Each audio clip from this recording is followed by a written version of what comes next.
ദൈവനാമത്തിന് മഹത്വം ഉണ്ടായിരിക്കട്ടെ. കർത്താവായ യേശു ക്രിസ്തുവിന്റെ മഹത്വകരമായ നാമം വാഴ്ത്തപ്പെടുമാറാകട്ടെ. നമ്മൾ ചിന്തിച്ചുകൊണ്ടിരുന്ന കർത്താവായ യേശു ക്രിസ്തുവിന്റെ രണ്ടാം വരവിനെ കുറിച്ചായിരുന്നല്ലോ. രണ്ടാം വരവിൽ നമ്മൾ ചിന്തിച്ചുകൊണ്ടിരുന്ന വെളിപ്പാട് പുസ്തകം 2-ാം അധ്യായം 1-ാം വാക്യത്തിൽ നിന്നുമായിരുന്നല്ലോ നമ്മൾ ചിന്തിച്ചുകൊണ്ടിരുന്നത്.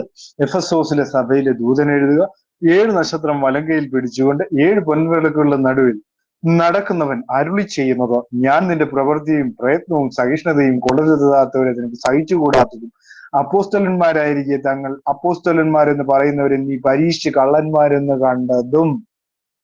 അപ്പൊ വളരെ വ്യക്തമായിട്ട് ഞാൻ പറഞ്ഞു, എഫെസോസിലെ സഭ യേശു ക്രിസ്തുവിന്റെ നാമത്തിൽ അപ്പോസ്തലനായ പൗലോസിനാൽ സ്നാനപ്പെട്ട സഭയാണെന്ന് കഴിഞ്ഞ ദിവസങ്ങളിൽ അതിനെക്കുറിച്ച് ഞാൻ സംസാരിച്ചു കഴിഞ്ഞപ്പോൾ പല ആളുകൾക്കും അതങ്ങോട്ട് ദഹിച്ചില്ല എന്നുള്ള കാര്യം വളരെ വ്യക്തമായ ഒരു കാര്യമാണ്. കർത്താവായ യേശു ക്രിസ്തുവിന്റെ ദൈവവചനത്തിൽ പറഞ്ഞതൊന്നും എല്ലാം ശരി തന്നെയാണ്. 28-19 സ്നാനത്തിൽ മാത്രം പിടിച്ചു നിൽക്കുന്നവർക്ക് എന്താണ്, അവരിന്നും ദൈവത്തിന്റെ യഥാർത്ഥ വെളിപ്പാടിലേക്ക് വന്നിട്ടില്ല എന്നുള്ളതാണ് സത്യം. അവരെന്ത് ചെയ്തുകൊണ്ടിരിക്കും? ഇങ്ങനെ വന്ന് കമന്റ് ചെയ്തുകൊണ്ടേ ഇരിക്കും എന്നുള്ള കാര്യം വളരെ വ്യക്തമായ ഒരു കാര്യം തന്നെയാണ്. അപ്പൊ നിനക്ക് സഹിച്ചുകൂടാത്തത് അപ്പോസ്തലന്മാരായിരിക്കെ തങ്ങൾ അപ്പോസ്തലന്മാരെന്ന് പറയുന്നവരെ നീ പരീക്ഷിച്ച് കള്ളന്മാരെന്ന് കണ്ടതും. അപ്പൊ അവിടെ യേശു ക്രിസ്തുവിന്റെ നാമത്തിൽ സ്നാനപ്പെടാത്തവർക്ക് ഉണ്ടായിരിക്കും, എന്നിട്ട് അവർ അപ്പോസ്തലന്മാരെന്ന് പറഞ്ഞ് പഠിപ്പിക്കുന്നവരുണ്ടായിരിക്കാം, അങ്ങനെയുള്ളവരും അവിടെ ഉണ്ടായിരിക്കാം. അപ്പൊ പരീക്ഷിച്ചു എന്ന് പറയുമ്പോൾ 1 യോഹന്നാൻ 4-ാം അധ്യായം 1-ാം വാക്യം നമുക്കൊന്ന് വായിക്കാം. 1 യോഹന്നാൻ 4-ാം അധ്യായം 1-1. പ്രിയമുള്ളവരെ, കള്ളപ്രവാചകന്മാർ പലരും ലോകത്തിലേക്ക് പുറപ്പെട്ടിരിക്കാൻ ഏതാത്മാവിനെയും വിശ്വസിക്കാതെ ആത്മാക്കൾ ദൈവത്തിൽ നിന്നുള്ളതയോ എന്ന് ശോധന ചെയ്യുകയും. അപ്പോ വളരെ ശ്രദ്ധിക്കേണ്ട ഒരു കാര്യമാണ്. 4-ാം അധ്യായം 2-ാം വാക്യത്തിൽ ദൈവാത്മാവിനെ ഇതിനാൽ അറിയാം, യേശു ക്രിസ്തു ജഡത്തിൽ വന്നു എന്ന് സ്വീകരിക്കുന്ന ആത്മാവൊക്കെയും ദൈവത്തിൽ നിന്നുള്ളതാണ്. അപ്പോ തൃത്തക്കാരെ സംബന്ധിച്ചിടത്തോളം കർത്താവായ യേശു ക്രിസ്തു ആരാണ്? 2-ാമത്തെ വ്യക്തിയാണ്. അപ്പൊ 2-ാമത്തെ വ്യക്തി ജഡത്തിൽ വന്നു എന്നാണ് അവർ വിശ്വസിക്കുന്നത്. 2-ാമത്തെ വ്യക്തിയാണോ യേശു കർത്താവ്? ദൈവം ഒരുവനേ ഉള്ളൂ, മൂവരില്ല എന്ന് ദൈവവചനം വളരെ വ്യക്തമായി പഠിപ്പിച്ചിട്ടും അതിനെ തിരസ്കരിക്കുന്ന തൃത്വക്കാരും അതിന്റെ കൂടെയുള്ള യഹോവ സാക്ഷി അല്ലെങ്കിൽ റസൽ മതക്കാരും എന്ത് ചെയ്തുകൊണ്ടിരിക്കുന്നു?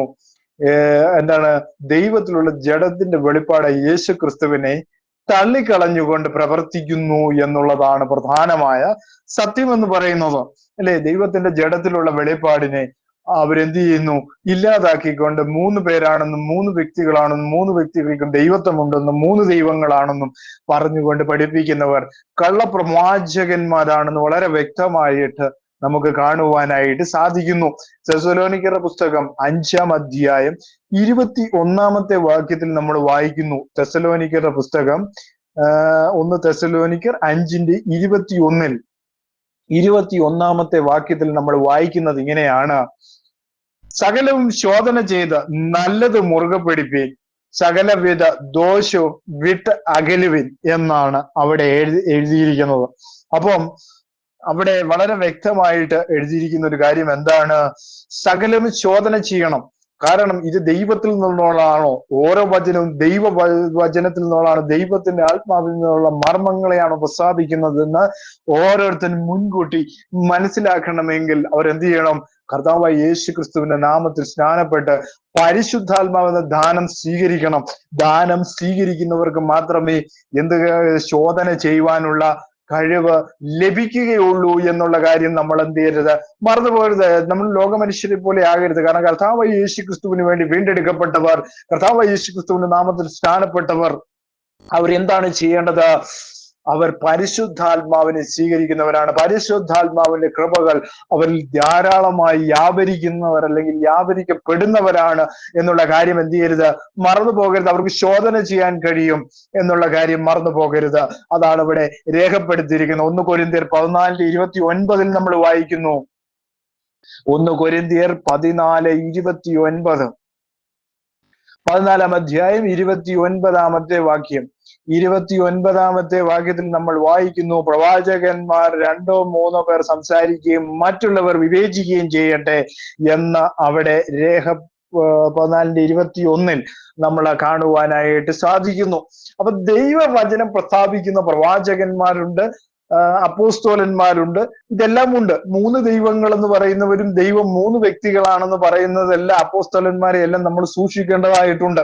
അവരൊന്നും യഥാർത്ഥ പ്രസംഗമല്ല സഭയ്ക്ക് നൽകുന്നത്, വേണ്ട രീതിയിലുള്ള കാര്യങ്ങളല്ല. 3 ദൈവങ്ങൾ അല്ലെങ്കിൽ നിക്കിയായിലുണ്ടായ ആ 3 ദൈവങ്ങളുടെ കൺസെപ്റ്റാണ് അവരെന്നും പ്രസംഗിച്ചു കൊണ്ടിരിക്കുന്നതെന്ന് വളരെ വ്യക്തപരമായ ഒരു കാര്യം തന്നെയാണ്. അങ്ങനെയുള്ളവരെ സൂക്ഷിക്കണമെന്ന് ദൈവവചനം വളരെ വ്യക്തമായിട്ട് പറയുന്നു എന്നുള്ളതാണ് പ്രിയ സഹോദരങ്ങളെ. കള്ളന്മാരെന്ന് കണ്ടതും നിനക്ക് സഹിഷ്ണുതയുള്ളതും എന്റെ നാമം നിമിത്തം നീ സഹിച്ചതും. വളരെ ശ്രദ്ധിക്കണം. നിനക്ക് സഹിഷ്ണുത, കള്ളന്മാരെന്ന് കണ്ടു, നിനക്ക് സഹിഷ്ണുതയുള്ളത്, എന്റെ നാമം നിമിത്തം നീ സഹിച്ചു. ആരുടെ നാമം? കർത്താവായ യേശു ക്രിസ്തുവിന്റെ നാമം നിമിത്തം സഹിച്ചത് എന്ന് അവിടെ രേഖപ്പെടുത്തിയിരിക്കുന്നു. അപ്പോൾ കർത്താവായ യേശു ക്രിസ്തുവിന്റെ ശുശ്രൂഷയുമായി ബന്ധപ്പെട്ട് വളരെ വ്യക്തമായി അവരനുഭവിച്ച വേദനയുടെ കാര്യമാണ് എഫെസോസിലെ സഭയോട് ആദ്യം തന്നെ കർത്താവായ യേശു ക്രിസ്തുവിന് പറയുവാനുള്ളത്. പ്രവൃത്തികളുടെ പുസ്തകം 20-ാം അധ്യായം 19 മുതൽ 20 വരെയുള്ള വാക്യങ്ങൾ നമ്മൾ വായിക്കുമ്പോൾ, അപ്പോസ്തല പ്രവൃത്തികൾ 20-ാം അധ്യായം 19 മുതൽ 20 വരെയുള്ള വാക്യങ്ങളിൽ നമ്മൾ കാണുന്നു, വളരെ താഴ്മയോടും കണ്ണുനീരോടും യഹൂദന്മാരുടെ കൂട്ടുകെട്ടുകളാൽ നിനക്കുണ്ടായ കഷ്ടങ്ങളോടുകൂടെ കർത്താവിനെ സേവിച്ചു വന്നു എന്നും പ്രയോജനമുള്ളവരെന്നും മറച്ചു വെക്കാത്തതും പരസ്യമായും വീട് തോറും നിങ്ങളോട് അറിയിക്കുകയും ഉപദേശിക്കുകയും ചെയ്യുന്നുവെന്നും ദൈവത്തിലുള്ള മാനസാന്തരവും നമ്മുടെ കർത്താവായ യേശു ക്രിസ്തുവിലുള്ള വിശ്വാസവും യഹൂദന്മാർക്കും യവനന്മാർക്കും സാക്ഷീകരിച്ച് എന്ന് നിങ്ങൾ അറിയുന്നുവല്ലോ. അപ്പൊ സകല നാമത്തിലും മേലായ നാമമാണ് കർത്താവായ യേശു ക്രിസ്തുവിന്റെ നാമം. 31-ാമത്തെ വാക്യം വായിക്കുന്നു. 20-31 നമ്മൾ കാണുന്നു. 31-ാമത്തെ, അതുകൊണ്ട് ഉണർന്നിരിപ്പീൻ, ഞാൻ 3 സംവത്സരം രാപ്പകൽ ഇടപെടാതെ കണ്ണുനീർ വാർത്തുകൊണ്ട് ഓരോരുത്തരും ബുദ്ധി പറഞ്ഞു തന്നത് ഓർത്തുകൊള്ളുവേൻ. അപ്പൊ ബുദ്ധി പറഞ്ഞു തന്നു. കർത്താവായ യേശു ക്രിസ്തുവിനെ സ്വീകരിക്കണം, അവന്റെ നാമത്തിൽ സ്നാനപ്പെടണമെന്ന് ബുദ്ധി ഉപേക്ഷിച്ചിരുന്നു എഫെസോസിലെ സഭയോട്. വളരെ വ്യക്തമായിട്ട് നമുക്ക് കാണുവാനായിട്ട് സാധിക്കുന്നതിന് 30-ാമത്തെ വാക്യത്തിൽ എഴുതിയാണ്, ശിഷ്യന്മാരെ തങ്ങളുടെ പിന്നാലെ വലിച്ചു കളയുന്നവനായി വിപരീത ഉപദേശം പ്രസ്താവിക്കുന്ന പുരുഷന്മാർ നിങ്ങളുടെ ഇടയിൽ നിന്നും എഴുന്നേൽക്കും. അപ്പോസ്തലനായ പൗലോസ് പ്രവചിച്ചു വെച്ചിരിക്കുന്നതാണ് നമുക്ക് കാണാനായിട്ട് സാധിക്കുന്നത്. അത് AD 250 ശേഷം പിതാക്കന്മാരെന്ന് പറയുന്ന ആൾക്കാരാണ് ഈ പറയുന്ന തെറ്റായ ചിന്താഗതികളിലേക്ക് ദൈവജനത്തെ കൊണ്ടുവന്ന് എത്തിച്ചത് എന്നുള്ളതാണ്. കാരണം 3 ദൈവങ്ങളാണെന്നും 3 വ്യക്തികളാണെന്നും ദൈവത്തിന്റെ ജഡത്തിലെ വെളിപ്പാടെ യേശു ക്രിസ്തുവിനെ തള്ളിക്കളഞ്ഞതും അവർ തന്നെയാണ് എന്നുള്ളതിൽ യാതൊരു സംശയവുമില്ല. 34-ാമത്തെ വാക്യം കൂടി ഞാൻ വായിക്കുകയാണ്. അവിടെ എഴുതിയിരിക്കുകയാണ്, എന്റെ മുട്ടിനും എന്നോട് കൂടെ ഉള്ളവർക്കും വേണ്ടി ഞാൻ ഈ കൈകളാൽ അധ്വാനിച്ചെന്ന് നിങ്ങളെ തന്നെ അറിയുന്നുവല്ലോ. അപ്പൊ കർത്താവായ യേശു ക്രിസ്തുവിന് വേണ്ടിയാണ് പൗലോസ് അപ്പോസ്തലൻ കഷ്ടം സഹിച്ചതും വേദന സഹിച്ചതും ഒക്കെ നമുക്ക് മനസ്സിലാക്കാനായിട്ട് സാധിക്കുന്നു. അപ്പോ എഫേസ്യർ 5:16 നമ്മൾ വായിക്കുന്നു. എഫേസ്യർ പുസ്തകം 5-ാം അധ്യായം അതിന്റെ 16-ാമത്തെ വാക്യത്തിലേക്ക് വരുമ്പോ 16-ാമത്തെ വാക്യത്തിൽ രേഖപ്പെടുത്തിയിരിക്കുന്ന ഇങ്ങനെയാണ്, ഇത് ദുഷ്കാലമാകയാൽ സമയം തക്കത്തിൽ ഉപയോഗിച്ചു കൊള്ളുവേൻ. അപ്പൊ ദുഷ്കാലമാണ്. ഈ 3 ദൈവങ്ങളുടെ നാമത്തിലൊക്കെ സ്നാനപ്പെട്ടവരല്ലേ. അപ്പൊ കർത്താവായ യേശു ക്രിസ്തുവിന്റെ നാമത്തിന് അതിനു വേണ്ടിയുള്ള അതിന് വലിയൊരു പ്രാധാന്യം ദൈവവചനം കൽപ്പിക്കുന്നു എന്നുള്ളതാണ്. ആ നാമത്തിലൂടെ അല്ലാതെ വേറെ രക്ഷയില്ല, മറ്റൊരുത്തനും രക്ഷയില്ല എന്ന് അപ്പോസ്തലന്മാർ പഠിപ്പിച്ചത് വെറുതെയല്ല. ആ നാമത്തിന് അതിൻ്റെതായ പ്രാധാന്യമുണ്ട്. മനുഷ്യരെ അവന്റെ പാപങ്ങളിൽ നിന്ന് വിടുവിക്കേണ്ടതിന് യേശു എന്ന പേര് അവൻ ഇടണമെന്ന് പറഞ്ഞതിന്റെ അർത്ഥം എന്താണ് നിങ്ങൾ മനസ്സിലാക്കണം. കർത്താവായ യേശു ക്രിസ്തുവിന്റെ നാമത്തിലുള്ള രക്ഷയെക്കുറിച്ചാണ് അവിടെ രേഖപ്പെടുത്തിയിരിക്കുന്നത്. യഹോവ എന്ന നാമത്തിൽ രക്ഷയില്ല. പിതാവ്, പുത്ര, പരിശുദ്ധാത്മാവെന്ന് 3 ദൈവങ്ങളാണെന്നും 3 വ്യക്തികളാണെന്ന് പറഞ്ഞാൽ രക്ഷയില്ല. കർത്താവായ യേശു ക്രിസ്തുവിന്റെ നാമത്തിൽ മാത്രമേ രക്ഷയുള്ളൂ എന്ന് ഒരിക്കൽ കൂടി ഓർപ്പിച്ചു കൊള്ളട്ടെ പ്രിയ സഹോദരങ്ങളെ. അപ്പൊ എന്താണ്? കള്ളന്മാരെന്ന് കണ്ടതും നിനക്ക് സഹിഷ്ണുതയുള്ളതും എന്റെ നാമം നിമിത്തം നീ സഹിച്ചതും തളർന്നു പോകാഞ്ഞതും ഞാൻ അറിയുന്നു. സഭയോട് പറയുകയാണ്, നീ തളർന്നു പോയില്ല അല്ലെ. കർത്താവായ യേശു ക്രിസ്തുവിന്റെ നാമത്തിന് വേണ്ടി എത്ര നിന്ന് സഹിച്ചെന്ന് പത്രോസ് അപ്പോസ്തലൻ പറഞ്ഞ എത്ര നിന്ന് സഹിച്ചാലും നിങ്ങൾ ഭാഗ്യവാന്മാരാണ്. എന്നെ വന്ന് ഇവിടെ കമന്റ് ചെയ്യുമെന്ന് പറഞ്ഞാലും എനിക്കതൊരു വലിയ വിഷമമുള്ള കാര്യമല്ല. കാരണം ദൈവവചനം പറയുന്നത് എന്താണ്? കർത്താവായ യേശു ക്രിസ്തുവിന് വേണ്ടി നിന്ന് സഹിക്കേണ്ടി വന്നാലും നിങ്ങൾ ഭാഗ്യവാന്മാരാണെന്ന് ദൈവവചനം വളരെ വ്യക്തമായിട്ട് പറയുന്നു. അതുകൊണ്ട് യാതൊരു പ്രശ്നവും ആ കാര്യത്തിലല്ല. ഇനിയും കർത്താവായ യേശു ക്രിസ്തുവിനെ ഉയർത്തുക തന്നെ ചെയ്യും. അവന്റെ നാമം സകല നാമത്തിലും മേലായ നാമമാണെന്ന് ഒരിക്കൽ കൂടി ഓർപ്പിച്ചു കൊള്ളട്ടെ പ്രിയ സഹോദരങ്ങളെ. അപ്പോ എന്താണ് അവിടെ നമ്മൾ മനസ്സിലാക്കുന്നു? തളർന്നു പോകാഞ്ഞത് ഞാൻ അറിയുന്നു. അവിടെയാണ് നമ്മൾ ശ്രദ്ധിക്കേണ്ടത്. ഞാൻ അറിയുന്നു. അപ്പൊ ഓരോ സഭയോടും കർത്താവ് ഇതേ കാര്യം തന്നെ പറയുന്നു. സങ്കീർത്തനങ്ങളുടെ പുസ്തകം 33 അധ്യായം 13 മുതൽ 15 വരെയുള്ള വാക്യങ്ങൾ നമ്മൾ വായിക്കുമ്പോൾ, സങ്കീർത്തനങ്ങളുടെ പുസ്തകം 33 അധ്യായം 13 മുതൽ 15 വരെയുള്ള വാക്യങ്ങളിൽ പറയുന്നു, യഹോവ സ്വർഗത്തിൽ നിന്ന് നോക്കുന്നു, മനുഷ്യപുത്രന്മാരെയൊക്കെയും കാണുന്നു. അവൻ തന്റെ വാസസ്ഥലത്ത് നിന്ന് സർവ്വഭൂവാസികളെയും നോക്കുന്നു. ഭൂവാസികളെ നോക്കുന്നു. അവൻ അവരുടെ ഹൃദയങ്ങളെ ഒരുപോലെ മനഞ്ഞിരിക്കുന്നു എന്നവിടെ കാണുന്നു. 139 സങ്കീർത്തനങ്ങൾ 139 അധ്യായം സങ്കീർത്തനങ്ങൾ 139 1 മുതൽ 4 വരെയുള്ള വാക്യങ്ങളിൽ നമ്മൾ വായിക്കുന്നു. 139 അധ്യായം 1 മുതൽ 4 വരെ.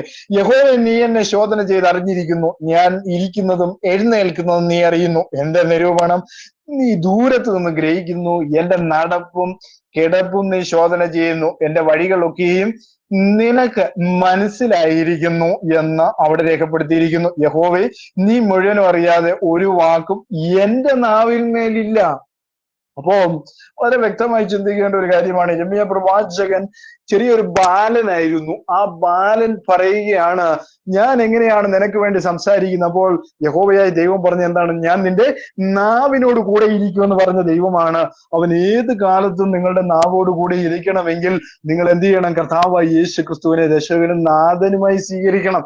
നാഥനുമായി സ്വീകരിക്കാതെ ദൈവവചനത്തിൽ നിങ്ങൾക്ക് അണുപിണ സംസാരിക്കുവാൻ നിങ്ങൾക്ക് സാധ്യമല്ല. കള്ളപ്രവാചകന്മാർ സംസാരിക്കുമായിരിക്കും, പക്ഷെ എങ്കിലും ദൈവവചനത്തിന്റെ കറക്റ്റായ മർമ്മങ്ങൾ ജനത്തിലേക്ക് എത്തിക്കണമെങ്കിൽ അവൻ നമ്മുടെ നാവോട് കൂടി ഇരിക്കണം. അവിടെ വളരെ വ്യക്തമായി എഴുതിയിരിക്കുന്നു, യഹോവേ, നീ മുഴുവനും അറിയാതെ ഒരു വാക്കും എന്റെ നാവിന്മേലില്ല. അപ്പൊ നാവോട് കൂടിയിരിക്കുന്ന ദൈവം അല്ലേ നമുക്ക് പറഞ്ഞു തരും എന്താണ് കറക്റ്റ് സമയത്ത്, അല്ലെ? ന്യായാധിപ സംഘത്തിന്റെ മുമ്പിൽ നിൽക്കുമ്പോഴും ഞാൻ നിങ്ങൾക്ക് പറഞ്ഞു തരാമെന്ന് പറഞ്ഞവനാണ് നമ്മുടെ അരുമനാഥൻ. അപ്പൊ ആ അരുമനാഥനെ നമ്മൾ എന്ത് ചെയ്യാൻ പാടില്ല? മറക്കുവാൻ പാടില്ല എന്നുള്ളതാണ് പ്രിയ സഹോദരങ്ങളെ. സദൃശ്യവാക്യങ്ങൾ 5:21 നമ്മൾ വായിക്കുന്നു. സദൃശ്യവാക്യങ്ങൾ 5 അധ്യായം 21 വാക്യത്തിൽ നമ്മൾ വായിക്കുന്നു. 5:21 നമ്മൾ കാണുന്നു, മനുഷ്യന്റെ വഴികൾ യഹോവയുടെ ദൃഷ്ടിയിലിരിക്കുന്നു, അവന്റെ നടപ്പൊക്കെയും അവൻ തൂക്കി നോക്കുന്നു. അപ്പോ യഹോവയായ ദൈവം എന്താണ്? യഹോവയായ ദൈവം എന്ത് ചെയ്യുന്നു? മനുഷ്യന്റെ വഴികൾ എന്ത് ചെയ്യുന്നു? എന്താണ്? മനുഷ്യന്റെ വഴികളെല്ലാം അവന്റെ ദൃഷ്ടിയിൽ, അവന്റെ കണ്ണിലിരിക്കുന്നു. അവന്റെ നടപ്പൊക്കെയും അവൻ തൂക്കി നോക്കുന്നു. അപ്പം നിങ്ങൾ ഓരോരുത്തരെയും നടപ്പ് എന്ത് ചെയ്യുന്നുണ്ട്? അവൻ സൂക്ഷിച്ചു നോക്കുന്നുണ്ട്. അതുപോലെ തന്നെ അവൻ നടപ്പൊക്കെയും അവൻ എന്ത് ചെയ്യുന്നു? തൂക്കി നോക്കുന്നു, അല്ലെ? വഴികളെല്ലാം നോക്കുന്നുണ്ട്. നിങ്ങൾ പോകുന്ന ഓരോ വഴികളും അവൻ അറിയാം എന്നുള്ള കാര്യമാണ് വളരെ വ്യക്തമായിട്ട് അവിടെ രേഖപ്പെടുത്തിയിരിക്കുന്നു. യിരെമ്യാവിന്റെ പുസ്തകം 16 അധ്യായം 17 വാക്യത്തിൽ നമ്മൾ വായിക്കുന്നു. യിരെമ്യാവ് 16 അധ്യായം 17 വാക്യത്തിൽ നമ്മൾ വായിക്കുന്നു. 17 വാക്യത്തിൽ നമ്മൾ കാണുന്ന ഒരു കാഴ്ചയുണ്ട്. 17 വാക്യം, എന്റെ ദൃഷ്ടി അവരുടെ എല്ലാ വഴികളിന്മേലും വെച്ചിരിക്കുന്നു, അവ എനിക്ക് മറഞ്ഞു കിടക്കുന്നില്ല. അവരുടെ അകൃത്യം എന്റെ കണ്ണിന് ഗുപ്തമായിരിക്കുന്നതും ഇല്ല എന്നാണ് അവിടെ രേഖപ്പെടുത്തിയിരിക്കുന്നത്. അപ്പം 23-24 നമ്മൾ വായിക്കുമ്പോ, 23 യിരെമ്യാവിന്റെ പുസ്തകം 23-24 23-24 നമ്മൾ കാണുന്നു. 24 വാക്യത്തിൽ നമ്മൾ വായിക്കുന്ന എങ്ങനെയാണ്? ഞാൻ കാണാതെ വണ്ണം ആർക്കെങ്കിലും മറയെ തൊളിപ്പാൻ കഴിയുമോ? അല്ലെ? എന്ന് യഹോവയുടെ അരുളപ്പാട്. ഞാൻ കാണാതെ കൊണ്ട് ആർക്കെങ്കിലും മറയാൻ കഴിയുമോ? ഒരിക്കലും ഇല്ല എന്നുള്ള കാര്യം വളരെ വ്യക്തമായ കാര്യമാണ്. എബ്രായർ 4:13 വായിക്കുന്നു. എബ്രായർ പുസ്തകം 4-ാം അധ്യായം അതിന്റെ 13-ാമത്തെ വാക്യത്തിൽ നമ്മൾ കാണുന്നു. 4:13 നമ്മൾ കാണുന്ന ഇങ്ങനെയാണ്: അവന് മറഞ്ഞിരിക്കുന്ന ഒരു സൃഷ്ടിയുമില്ല, സകലവും അവന്റെ കണ്ണിന് നഗ്നവും മലർന്നവുമായി കിടക്കുന്നു. അവനുമായിട്ടാണ് നമുക്ക് കാര്യമുള്ളത്. അവിടെ എല്ലാം പറഞ്ഞിരിക്കുന്ന 3 പേരെ കുറിച്ചല്ല സഹോദരങ്ങൾ, ഒറ്റ ഒരാളെ കുറിച്ചാണ്. നിങ്ങൾ ദൈവവചനം വളരെ ശ്രദ്ധിച്ചു വായിക്കേണ്ട ഒരു കാര്യമാണ്.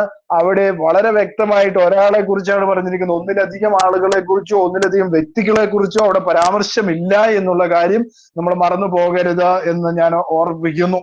അപ്പൊ എന്താണ്? ദൈവം ഒരുവനേ ഉള്ളൂ എന്നുള്ള കാര്യം വളരെ വ്യക്തമായിട്ട് നമുക്ക് അവിടെ മനസ്സിലാക്കുവാനായിട്ട് സാധിക്കുന്നു, അല്ലേ? അപ്പോ അതെല്ലാം പറഞ്ഞു കഴിഞ്ഞിട്ട് എന്താണ്? നാമനിമിത്തം സഹിച്ചു, അല്ലെ? കള്ളാപ്പോസ്തലന്മാരെ കണ്ടെത്തി യേശുക്രിസ്തുവിന്റെ നാമത്തിൽ സ്നാനമേറ്റു. അതുപോലെ തന്നെ എന്താണ്? കള്ള അപ്പോസ്തലന്മാരെ കണ്ടെത്തി. അതുപോലെ തന്നെ നാമനിമിത്തം കഷ്ടം സഹിച്ചു. എങ്കിൽ ആദ്യ സ്നേഹം വിട്ടുകളഞ്ഞു എന്നൊരു കുറ്റം നിന്നെ കുറിച്ച് പറയുവാനുണ്ട്. അപ്പൊ എന്താണ് ഈ കുറ്റം? ആദ്യ സ്നേഹം, അല്ലേ? ഇപ്പൊ കഠിനാധ്വാനികളായിരുന്നു, സഹനശക്തിയുള്ളവരും ദുഷ്ടന്മാരെ കുറിച്ചും ദുരുപദേശങ്ങളെ കുറിച്ചും ശ്രദ്ധ ഉൾപ്പെട്ട ആ സഭ ഒരു വിധത്തിൽ എന്തായിരുന്നു? സകല സഭകൾക്കും ഒരു മാതൃസഭയായിരുന്നു, അല്ലെങ്കിൽ ഒരു മാതൃകയായിരുന്നു എന്നുള്ളതാണ് ആ സഭയെ കുറിച്ച് നമുക്ക് കാണുവാനായിട്ട് സാധിക്കുന്നു, പ്രിയ സഹോദരങ്ങളെ. അപ്പോ വളരെ വ്യക്തമായിട്ട് പറഞ്ഞിരിക്കുകയാണ്. എന്നാലും എല്ലാറ്റിലും പ്രാധാന്യം അറിയിക്കുന്ന ഒരു വിഷയം അവിടെ പറയുന്നുണ്ട്. എന്താണ്? സ്നേഹം. സ്നേഹത്തിന്റെ കാര്യത്തിൽ അവർ പരാജയപ്പെട്ടു പോയി എന്ന് പറയുന്നു. അപ്പൊ 1 കൊരിന്ത്യർ 13-ാം അധ്യായം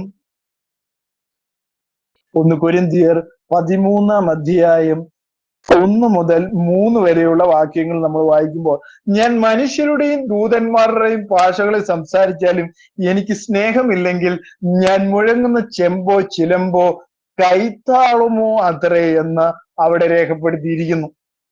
അപ്പൊ അവിടെ ഇരിക്കുകയാണ്, ഞാൻ മനുഷ്യരുടെയും ദൂതന്മാരുടെയും ഭാഷകളിൽ സംസാരിച്ചാൽ എനിക്ക് സ്നേഹമില്ല എങ്കിൽ ഞാൻ എന്താണ്? മുഴങ്ങുന്ന ചെമ്പോ ചിലമ്പോ കൈത്താളമോ അത്ര. എനിക്ക് പ്രവചനപരം ഉണ്ടായിട്ടും സകല മർമ്മങ്ങളും സകല ജ്ഞാനവും ഗ്രഹിച്ചാലും മലകളെ നീക്കുവാൻ തക്ക വിശ്വാസം ഉണ്ടായാലും സ്നേഹമില്ലെങ്കിൽ ഞാൻ ഏതുമില്ല. 3-ാം വാക്യത്തിൽ എനിക്കുള്ളതല്ല അന്നദാനം ചെയ്താൽ എന്റെ ശരീരം ചുടുവാൻ ഏൽപ്പിച്ചാൽ സ്നേഹമില്ല എങ്കിൽ എനിക്കൊരു പ്രയോജനവുമില്ല എന്ന് അവിടെ രേഖപ്പെടുത്തിയിരിക്കുന്നു. അപ്പൊ അവരുടെ കുഴപ്പം എന്തായിരുന്നു? അവർക്ക് പ്രവചനപരമുണ്ടായിരുന്നു, അപ്പോസ്തലന്മാരെ പിടിച്ചെടുക്കാനുള്ള, അതായത് കള്ള അപ്പോസ്തലന്മാരെ പിടിച്ചെടുക്കുവാനുള്ള കഴിവുണ്ടായിരുന്നു. എല്ലാം അവർക്കുണ്ടായിരുന്നു. കർത്താവ് യേശുക്രിസ്തുവിന്റെ നാമത്തിൽ സ്നാനമേറ്റിട്ടുണ്ട്, കർത്താവ് യേശുക്രിസ്തുവിൽ വിശ്വസിച്ചിട്ടുണ്ട്. പക്ഷെ ഒരു കാര്യം അവരിലില്ല, സ്നേഹം അവരിലില്ല എന്നാണ് കർത്താവ് യേശുക്രിസ്തു പറയുന്നത്. 13-ാമത്തെ വാക്യത്തിൽ ആകയാൽ വിശ്വാസം, പ്രത്യാശ, സ്നേഹം, ഈ 3 നിലനിൽക്കുന്നു, ഇവയിൽ വലുതോ സ്നേഹം തന്നെ. അപ്പൊ സ്നേഹം വേണം, അല്ലെ? കർത്താവ് യേശുക്രിസ്തുവിന്റെ വിശ്വാസികളാണെന്ന് പറഞ്ഞ് തമ്മിൽ സ്നേഹമില്ലാതെ ജീവിച്ചിട്ട് വല്ല പ്രയോജനവും ഉണ്ടോ? ഒരു പ്രയോജനവും ഇല്ല എന്ന് അവിടെ വളരെ വ്യക്തമായിട്ട് ദൈവവചനം നമ്മളോട് സംസാരിക്കുന്നു എന്നുള്ളതാണ് നമുക്ക് മനസ്സിലാക്കുവാനായിട്ട് സാധിക്കുന്നത്. മത്തായിയുടെ സുവിശേഷം 22-ാം അധ്യായം 37 മുതൽ 40 വരെയുള്ള വാക്യങ്ങൾ. യേശു അവനോട്, നിന്റെ ദൈവമായ കർത്താവിനെ നീ പൂർണ്ണ ഹൃദയത്തോടും പൂർണ്ണ ആത്മാവോടും പൂർണ്ണ മനസ്സോടും കൂടെ സ്നേഹിക്കണമെന്ന് അവിടെ രേഖപ്പെടുത്തിയിരിക്കുന്നു. ഇതാണ് വലുതും ഒന്നാമത്തേതുമായ കൽപ്പന. രണ്ടാമത്തേത് അതിനോട് സമം. 39 കൂട്ടുകാരനെ നിന്നെ പോലെ സ്നേഹിക്കണം. ഈ 2 കൽപ്പനകളിൽ സകല ന്യായപ്രമാണവും പ്രവാചകന്മാരും അടങ്ങിയിരിക്കുന്നു എന്ന് പറഞ്ഞു. അപ്പൊ ദൈവസ്നേഹം അവരിൽ ഇല്ലായിരുന്നു എന്ന് വളരെ വ്യക്തമാണ്. എന്താണ്? അവർക്ക് ഒട്ടും സ്നേഹമില്ല എന്ന് കർത്താവ് അവിടെ പറയുന്നില്ല എങ്കിൽ നമ്മൾ മനസ്സിലാക്കണം എന്താണ്? പാരമ്പര്യ സ്നേഹം അവർക്ക് ഇല്ല ഇപ്പോൾ, അല്ലെ? പഴയ ഒരു സ്നേഹം അവർക്കില്ല, പണ്ടത്തെ അവരുടെ സ്നേഹം അവർക്ക് ഇല്ല. ആദ്യമൊക്കെ നല്ല തീക്ഷ്ണത ഉണ്ടായിരുന്നായിരിക്കാം, കർത്താവ് യേശുക്രിസ്തുവിന് വേണ്ടി പ്രവർത്തിക്കുന്നതും കർത്താവായ യേശു ക്രിസ്തുവിന് വേണ്ടി ആളുകളെ നേടുന്നതിലും കർത്താവായ യേശു ക്രിസ്തുവിന് വേണ്ടി പ്രവർത്തിക്കുന്നതിലും ഒക്കെ അവർക്കൊരു ഉഷാറുണ്ടായിരുന്നു. പിന്നെ അതൊക്കെ അങ്ങ് മാറി. പിന്നെ അവര്, എനിക്ക് തോന്നുന്നു, അവരുടേതായ ലോകത്തിലേക്ക് അവർ മാറ്റപ്പെട്ടു എന്നുള്ള കാര്യമായിരിക്കാം അവിടെ പുസ്തകത്തിൽ കർത്താവ് രേഖപ്പെടുത്തിയിരിക്കുന്നു എന്നുള്ള കാര്യം നമ്മൾ എന്ത് ചെയ്യരുത്, മറന്നു പോകരുത്. എഫേസ്യരുടെ പുസ്തകം 3-ാം അധ്യായം, എഫേസ്യർ 3-ാം അധ്യായം 16 മുതൽ 19 വരെയുള്ള വാക്യങ്ങൾ. 16-ാമത്തെ വാക്യത്തിൽ പറയുന്നു, അവൻ തന്റെ മഹത്വത്തിന്റെ ധനത്തിനൊത്തവണ്ണം അവന്റെ ആത്മാവിൽ നിങ്ങളുടെ അകത്തെ മനസ്സിനെ സംബന്ധിച്ച് ശക്തിയോടെ ബലപ്പെടേണ്ടതിനും ക്രിസ്തു വിശ്വാസത്താൽ നിങ്ങളുടെ ഹൃദയത്തിൽ വസിക്കേണ്ടതിനും വരം നൽകണമെന്ന് നിങ്ങൾ സ്നേഹത്തിൽ വേരൂന്നി അടിസ്ഥാനപ്പെട്ടവരായി എന്ന് അവിടെ രേഖപ്പെടുത്തിയിരിക്കുന്നു. അല്ലെ, വീതിയും നീളവും ഉയരവും ആഴവും എന്ത് എന്ന് സകല വിശുദ്ധന്മാരോട് ഗ്രഹിപ്പാനും പരിജ്ഞാനത്തെ കവിയുന്ന ക്രിസ്തുവിന്റെ സ്നേഹത്തെ അറിയുവാനും പ്രാപ്തരാകുവാനും ദൈവത്തിന്റെ എല്ലാ നിറവോടും നിറഞ്ഞു വരികയും വേണമെന്ന് പ്രാർത്ഥിക്കുന്നു. അപ്പൊ ദൈവത്തിന്റെ എല്ലാ നിറവും, അതായത് ക്രിസ്തുവാകുന്ന തലയോളം വളരണമെന്ന് അപ്പോസ്തലൻ പല സ്ഥലങ്ങളിലും പറയുന്നത് നമുക്കറിയാം. അപ്പൊ അതുപോലെയാണ് നമ്മളിവിടെ വളരണം. അപ്പൊ വളർച്ച, കാരണം ആദ്യം ഇതൊക്കെ ഉണ്ടായിരുന്നു, പക്ഷെ അവർ എന്ത് ചെയ്തില്ല, ആ വചനത്തിൽ വളരുവാൻ അവർക്ക് ഉദ്ദേശം ഉണ്ടായിരുന്നില്ലായിരിക്കാം. അതാണ് ആദ്യ സ്നേഹം അവർ വിട്ടുകളഞ്ഞു എന്ന് അവരെ കുറിച്ച് കുറ്റം പറയുന്നതെന്ന് നമുക്ക് മനസ്സിലാക്കുവാനായിട്ട് സാധിക്കുന്നു. അപ്പോ അടുത്ത പറയുന്നത് എങ്ങനെയാണ്, നീ ഏതിൽ നിന്ന് വീണിരിക്കുന്നു. അപ്പൊ ഏതിൽ നിന്നും അവർ വീണിരിക്കുന്നു എന്നാണ്. ഒരുവന്റെ ആദ്യ സ്നേഹം നഷ്ടമാകുന്നതിന് കാരണം എന്താണ്? അവനിൽ നിറഞ്ഞിരിക്കുന്ന പാപമാണ്. അതത്ര നിസ്സാരമായ ചെറിയ പാപമല്ല. എല്ലാ കാര്യങ്ങളിലും വെച്ച് അതിപ്രധാനമായ ഒന്നിൽ എന്ത് ചെയ്തു, അവർ വീണുപോയി. അത് പാപമല്ലെങ്കിൽ പിന്നെ എന്താണ്? മാനസാന്തരത്തിന്റെ ആവശ്യമില്ല. അതെ, പാപമില്ലെങ്കിൽ എന്ത് ചെയ്യും? മാനസാന്തരത്തിന്റെ ആവശ്യമില്ല. അപ്പൊ എന്താണ്, അവർ പാപത്തിൽ എന്തോ വീണു പോയിരിക്കുന്നു. അപ്പൊ അതാണ് അവർക്ക് ആദ്യ സ്നേഹം നഷ്ടപ്പെട്ടു പോയതിന്റെ പ്രധാനപ്പെട്ട ഒരു കാര്യമായിട്ട് പറയുന്നത്. അപ്പോ എന്താണ് അവിടെ, എന്താണ്, നിങ്ങൾ വീണിരിക്കുന്നു, ഏതിൽ നിന്ന് വീണിരിക്കുന്നു എന്നോർത്ത് മാനസാന്തരപ്പെട്ട ആദ്യത്തെ പ്രവൃത്തി ചെയ്യുക. അല്ലാഞ്ഞാൽ എന്ത് ചെയ്യും? ഞാൻ വേഗത്തിൽ വരും. അല്ലാഞ്ഞാൽ ഞാൻ വരികയും, വേഗത്തിലല്ല, ഞാൻ വരികയും നീ മാനസാന്തരപ്പെടും, എന്നാൽ നിന്റെ നിലവിളക്ക് അതിന്റെ നിലയിൽ നിന്ന് നീക്കുകയും ചെയ്യുമെന്നാണ് അവിടെ രേഖപ്പെടുത്തിയിരിക്കുന്നത്. നിലവിളക്ക് എന്ന് പറയുമ്പോൾ സഭയെ ആയിരിക്കും അല്ലെ ഉദ്ദേശിക്കുന്നത്. അപ്പൊ സഭയുടെ ഇതിൽ നിന്ന് അവർ എടുത്തു കളയുമായിരിക്കും. അതാണ് അവിടെ പറഞ്ഞു തന്നിരിക്കുന്ന മാനസാന്തരം ആവശ്യമാണ് അല്ലേ. സഭയ്ക്ക് ഇല്ലാത്ത ഒരു പ്രത്യേകതയാണ് മാനസാന്തരം അല്ലേ. അപ്പൊ എല്ലാ പാപങ്ങളും ചെയ്ത മാനസാന്തരം ഉണ്ടല്ലോ എന്ന് പറഞ്ഞുകൊണ്ട് മാനസാന്തരപ്പെടുന്നതല്ല. എവിടെയോ ദൈവവുമായുള്ള ബന്ധത്തിൽ വീഴ്ച വന്നപ്പോൾ അതിനെ അവരെന്ത് ചെയ്തില്ല, അവിടെ മാനസാന്തരപ്പെട്ടില്ല. മാനസാന്തരപ്പെടാഞ്ഞത് കൊണ്ട് അവരോട് പറയുകയാണ്, നിലവിളക്ക് നിങ്ങളുടെ ഇടയിൽ നിന്നും എന്ത് ചെയ്യുന്നു, നീക്കൂ എന്ന് പറയുകയാണ് അല്ലേ. അപ്പോ അവിടെ മനസ്സിലാക്കണം, അതിന്റെ അർത്ഥം ഒന്നുകിൽ എന്താണ്, സഭയായിരിക്കുന്നവർ അവർ അവസാനിപ്പിക്കണം, അല്ലെങ്കിൽ സഭ എന്ന നിലയിൽ അവർക്ക് വേണ്ടി തനിക്ക് ഇനി ഒന്നും ചെയ്യാനില്ല എന്നുള്ള കാര്യമാണ് അവിടെ കർത്താവായ യേശു ക്രിസ്തു പറയുന്നത്. അപ്പം അടുത്ത് പറയുകയാണ്, എങ്കിലും നിക്കോലിവരുടെ നടപ്പ് നീ പഴിക്കുന്നു എന്നൊരു നന്മ നിനക്കുണ്ട്. എന്താണ് ഈ നിക്കോലിവരുടെ നടപ്പ് അല്ലെ? അപ്പൊ ചിന്തിക്കേണ്ട ഒരു കാര്യമാണ് നിക്കോലിവിയർ. അപ്പം ഈ അധ്യായത്തിന്റെ തന്നെ 15-ാമത്തെ വാക്യത്തിൽ നമ്മൾ വായിക്കുമ്പോൾ, 15-ാമത്തെ വാക്യത്തിൽ അവണ്ണൻ നിക്കോലിവരുടെ ഉപദേശം കൈക്കൊള്ളുന്നത് നിനക്കുണ്ട്. അപ്പൊ അവിടെ നിക്കോലിവരുടെ ഉപദേശം കൈക്കൊള്ളുന്ന ആളുകളെ കുറിച്ചാണ് അവിടെ പറഞ്ഞിരിക്കുന്നു. അപ്പം നിക്കോലിവരുടെ ഉപദേശത്തെ എന്ത് ചെയ്യുന്നു, എതിർക്കുന്നു. എന്താണ് ഈ നിക്കോലിവരുടെ ഉപദേശം എന്ന് നമ്മൾ ചിന്തിക്കുമ്പോൾ തന്നെ അല്ലെ, എങ്കിലും നിക്കോലിവ്യരുടെ ഉപദേശം എന്താണ്? നിക്കോലിവ്യരുടെ ഉപദേശം അതായത് വിശ്വാസ സമ്പ്രദായങ്ങളെ കുറിച്ച് പഠിപ്പിക്കലിനെ കുറിച്ച് വേദപുസ്തകം ഒന്നും പറയുന്നില്ല എങ്കിൽ തന്നെ ഇതെന്താണ്, ഇതിനുള്ള സാധ്യത നമ്മൾ മനസ്സിലാക്കും. ക്രിസ്ത്യാനിത്വം സ്വീകരിക്കുന്നതിന് അടിക്കുകയും അധാർമികരായിരിക്കുകയും ചെയ്യുന്ന ഒരു കൂട്ടത്തിന്റെ തലവനായിരുന്നു ആര്? നിക്കോദിമോസ് എന്ന് പറയുന്ന ഒരു വ്യക്തി. അയാൾ എന്താണ്, ഒരു ദുരുപദേഷ്ടാവായിരുന്നു. അപ്പൊ ആ വ്യക്തിയെ അനുകരികളാകുന്നവർ എന്ത് ചെയ്തു അവിടെ ഉണ്ടായിരുന്നു. അപ്പൊ എന്താണ്, അവരാരായിരുന്നു മനസ്സിലാക്കാൻ? നിക്കോർ എന്ന പദത്തിന്റെ അർത്ഥം നാം എന്ത് ചെയ്യണം, മനസ്സിലാക്കണം. അതായത് കീഴടക്ക് എന്നർത്ഥമുള്ള നിക്കാൻ എന്ന ഗ്രീക്ക് പദവും ജനം എന്നർത്ഥമുള്ള ലാവോ എന്ന ഗ്രീക്ക് പദവും ചേർന്ന് അവൻ നിക്കോലുവോസ് എന്ന പേരുണ്ടായിരിക്കുന്നത്. അപ്പൊ അങ്ങനെയെങ്കിൽ നിക്കോലിബർ സഭയിൽ അധികാരം ഉപയോഗിക്കാൻ ശ്രമിക്കുന്ന ദൈവജനത്തെ ഭരിക്കാൻ ആഗ്രഹിക്കുന്ന ഒരു വിഭാഗത്തിലുള്ള ആൾക്കാരാണ്. ഒരുപക്ഷെ കാലക്രമേണ പല സഭകളിലും ആധിപത്യം സ്ഥാപിച്ചു. ഇപ്പോൾ തന്നെ ക്രിസ്ത്യ വിഭാഗത്തിൽ എന്ത് ചെയ്യണം, നല്ലൊരു പമ്പും തങ്ങളുടെ അധികാരം എന്ത് ചെയ്ത് സ്ഥാപിച്ചിരിക്കുന്ന ഒരു പൗരോഹിത്യ വിഭാഗത്തെയാണ് ഇവർ ഇതിനെ സൂചിപ്പിക്കുന്നത്. അല്ലെ നമ്മളെ എപ്പിസ്കോപ്പൽ സഭകളിൽ നോക്കുമ്പോൾ യേശു ക്രിസ്തുവിനെ സ്വീകരിച്ചവരെല്ലാം എന്താണ്, രാജകീയ പുരോഹിത വർഗങ്ങളാണ്. എന്നിട്ട് അവർ പഠിപ്പിക്കുകയാണ് ഇനിയൊരു പുരോഹിതൻ വേണം എന്ന് പറഞ്ഞുകൊണ്ട്. അല്ലെ, സഭ അപ്പോസ്തലന്മാർ, ഇടയന്മാർ, ഉപദേഷ്ടാക്കന്മാർ എന്ന അടിസ്ഥാനത്തിന്മേലാണ് പണിതിരിക്കുന്നത്. അവിടെ ഒരു പുരോഹിതനില്ല. കാരണം മഹാപുരോഹിതൻ യേശു ക്രിസ്തുവാണ്. അതിന്റെ താഴെ രാജകീയ പുരോഹിതന്മാരായ നമ്മൾ അവനെ സ്വീകരിച്ച രാജകീയ പുരോഹിതന്മാരാണ് പിന്നീടുള്ളത്. അപ്പോ ഇന്നത്തെ എപ്പിസ്കോപ്പൽ സഭകളിലൊക്കെ നമ്മൾ കാണുന്ന ഒരു ഇല്ലാത്ത ഒരു പദവി പിന്നീട് കൊണ്ട് ചേർത്തതാണ്. അപ്പൊ ഈ നിക്കോലിബർ എന്ന് പറയുന്ന ആൾക്കാരാണ് ഇതിന്റെ പ്രധാനപ്പെട്ട ആൾക്കാരെന്നാണ് അവിടെ നമുക്ക് മനസ്സിലാക്കുവാനായിട്ട് സാധിക്കുന്നത്. അപ്പം യഹൂദ രീതിയിലുള്ള പൗരോഹിത്യമൊക്കെ ഉപയോഗിച്ച് അവരെ പഠിപ്പിക്കുന്നുണ്ടാവാം. അത് പിന്നീട് വന്ന് നമ്മൾ മനസ്സിലാക്കുമ്പോൾ AD 250 ശേഷം നമ്മൾ പല മാറ്റങ്ങളും വന്നതിനെ കുറിച്ച് നമ്മൾ ചരിത്രം പഠിക്കുമ്പോൾ അവിടെ കാണാൻ കഴിയുന്ന ഒരു കാര്യമുണ്ട്. പൗരോഹിത്യ സഭകൾ വന്നു, പൗരോഹിത്യം സ്വീകരിച്ചു എന്നൊക്കെ നമുക്ക് കാണാൻ കഴിയുന്നുണ്ട്. അപ്പൊ അങ്ങനെയുള്ളവർ അന്നും ഉണ്ടായിരുന്നു എന്നുള്ള കാര്യം കർത്താവായ യേശു ക്രിസ്തു പറയുന്നുണ്ട്. അപ്പൊ ഇന്നും അത് നിലനിൽക്കുന്നു, അല്ലേ? അപ്പോ അവരാവശ്യമില്ലാത്തതൊക്കെ പഠിപ്പിക്കും. കാരണം വിഗ്രഹങ്ങളെ ഉപയോഗിക്കാമെന്നും, അല്ലെ, വിഗ്രഹങ്ങൾ എടുക്കാമെന്നും, വിഗ്രഹത്തെ വിശ്വസിക്കാമെന്നും, അല്ലെ, ആത്മാവായ ദൈവത്തെ ആത്മാവിന് സത്യത്തിലും ആരാധിക്കണമെന്ന് പറയുമ്പോൾ വിഗ്രഹത്തെ നോക്കി ആരാധിക്കണമെന്നും വിഗ്രഹത്തെ വണങ്ങണമെന്നും ഒക്കെ അവർ പഠിപ്പിക്കും.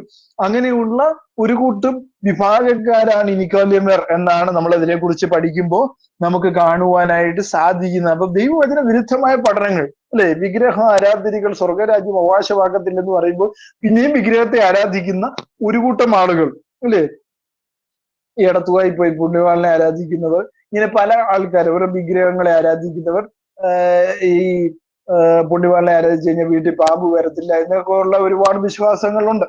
അപ്പൊ അങ്ങനെയുള്ള വിശ്വാസങ്ങൾ മുന്നിട്ട് നടക്കുന്നവരൊക്കെ എന്താണ്, ഈ ഗണത്തിൽ പെടുന്ന ആൾക്കാരാണ്. അപ്പൊ അങ്ങനെയുള്ളവരെ എന്ത് ചെയ്തു, നീ കണ്ടെത്തിയിരിക്കുന്നു എന്നുള്ള കാര്യമാണ് അവിടെ രേഖപ്പെടുത്തിയിരിക്കുന്നത്.